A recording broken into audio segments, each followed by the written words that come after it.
Bonjour à tous, à la une de votre édition de la mi-journée.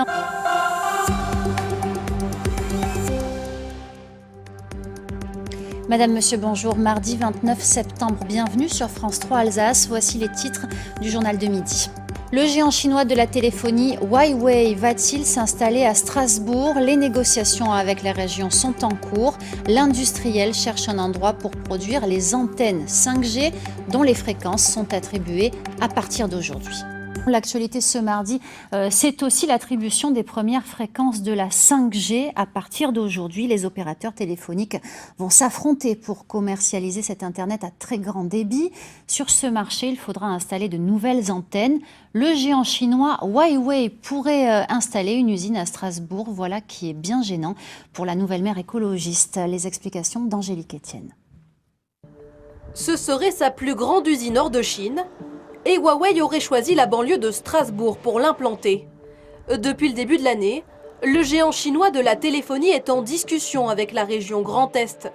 Objectif, trouver l'endroit idéal pour produire des antennes 5G. C'est une usine qui va faire grosso modo 60 000 m². C'est le souhait en tout cas des promoteurs, qui devrait permettre d'employer 300 personnes et qui va fabriquer des composants électroniques permettant de développer des produits Huawei en Europe. Mais voilà, à Strasbourg, cette implantation va en contradiction avec la position de la nouvelle maire écologiste.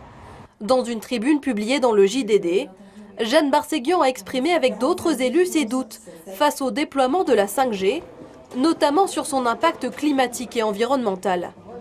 Alors, peut-on accueillir une entreprise dont on ne souhaite pas voir développer la technologie sur son territoire? La présidente de l'Eurométropole nous répond. La technologie questionne et c'est important que le débat ait lieu. L'entreprise fabrique des cartes qui vont être amenées à exporter. Elle a un potentiel d'emploi. Je ne peux que répéter, c'est des éléments qui sont dans la balance.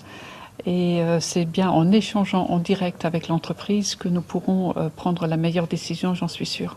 Au plus haut de l'État, la question de la 5G a, elle, été tranchée.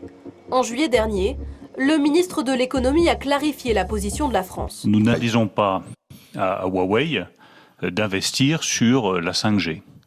Nous protégeons nos intérêts de sécurité nationale. Si l'Alsace est finalement choisie, Huawei prévoit d'investir 200 millions d'euros et de créer 500 emplois à terme.